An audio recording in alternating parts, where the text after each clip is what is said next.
je réentends cette phrase que la dame m'a dit au cimetière. Il y a des gens qui font ça comme métier, accompagner des personnes pour les obsèques. Et là, d'un coup, j'ai l'impression d'avoir une idée, quelque chose en tout cas qui m'anime. Oui, aujourd'hui, je fais de la flûte traversière. Je propose des prestations pour les obsèques.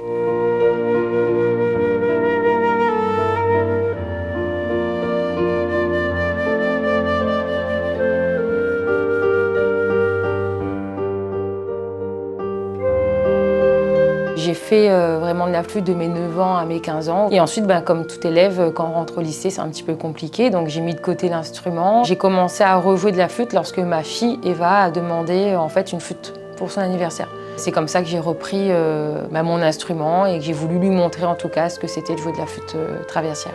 C'est un projet qui est venu à moi comme ça au fur et à mesure de la vie. J'ai joué un jour dans le jardin du papa de ma meilleure amie. Et j'ai joué 2 ou 3 morceaux, le dernier des Mohicans, The Sound of Silence, et visiblement j'ai créé de l'émotion, c'est-à-dire qu'ils se sont un peu retrouvés avec des larmes aux yeux. Et en fait, ce papa-là, de ma copine, est mort 1 an plus tard. Et de fil en aiguille, avec l'aide que j'apporte à mes copines ce jour, qui est un désastre pour nous parce que c'est le premier papa qu'on perd en fait, je propose naturellement de l'accompagner à l'église à la flûte traversière pour marquer le coup et lui rendre hommage. Ça faisait 25 ans que je ne m'étais pas produite en public. Ça se passe super bien et en fait, à la fin de cette prestation, l'employée du cimetière vient me voir pour me demander ma carte de visite. Donc à ce moment-là, c'est absolument pas mon métier. Et elle me répond que c'est dommage puisque elle venait de métropole et que justement, c'est des choses qu'elle voyait en métropole et qu'elle n'avait pas vues depuis qu'elle travaillait à La Réunion. Pour autant, cette idée m'a touchée, mais j'en ai pas forcément fait un projet.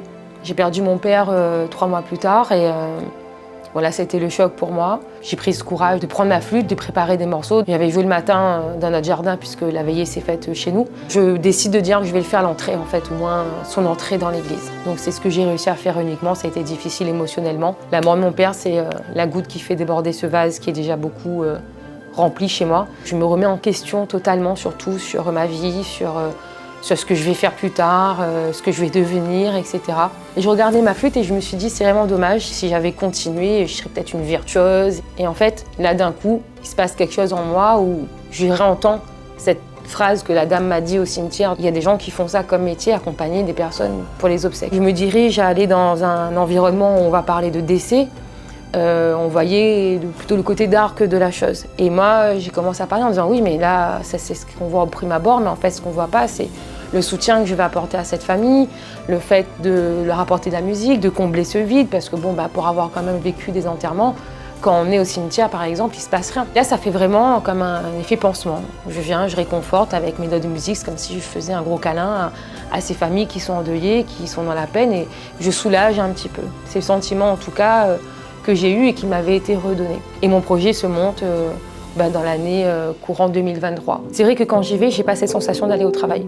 Aujourd'hui, quand je sors d'une prestation et qu'il y a la petite fille comme moi qui a 15 ans et je me revois en elle et qui vient me voir en me disant « Merci, vous avez été comme un petit ange à nous accompagner dans cette cérémonie », évidemment que j'ai l'impression d'avoir tout gagné. Aujourd'hui, quand je vais faire ces missions, je kiffe, je suis contente, quand bien même je sais que j'interviens dans un domaine qui est particulier, qui est celui de la mort.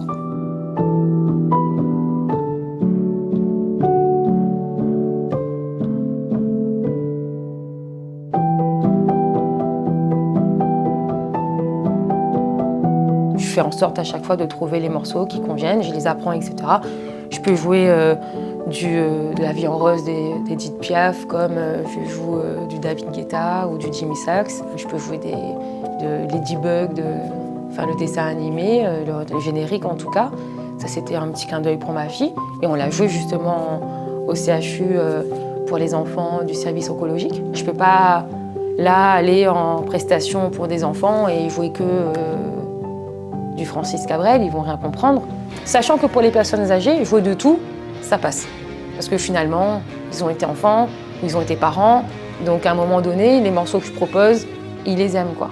Donc j'ai vraiment ce sentiment de venir là et vraiment comme quelqu'un qui vient apporter un moment où on oublie à ce moment-là ses problèmes, en fait. On oublie vraiment ce tracas, ou en tout cas ça apaise, ou ça permet de passer plus vite. Les premières fois, j'étais stressée. Mais je n'étais pas stressée de me retrouver dans ce contexte-là, j'étais stressée de décevoir. Je me positionne comme une personne qui est là sans être là, présente par la musique, mais discrète. Je ne suis pas là comme une artiste qui a besoin d'être applaudie. J'ai souvenir d'un enterrement que j'ai fait au cimetière de Saint-Leu, c'est la première fois d'ailleurs que j'y allais. Ils m'ont dit, ce jour-là, vous nous avez permis de rester digne. Moi, quand je vais dans une prestation de sexe, si je suis disponible, je vais, j'accompagne et je ne regarde pas après à quelle heure ça se termine. C'est-à-dire ce jour-là, j'ai dû jouer 40 minutes. Ce qui n'est pas logique parce qu'un enterrement au cimetière ne dure pas 40 minutes. Donc je m'adapte en fait à chaque situation en étant la plus respectueuse possible de la famille et en essayant de donner tout cet amour en tout cas que j'ai envie de leur donner pour les aider à passer ce moment difficile et que je transmets grâce à ma musique en fait.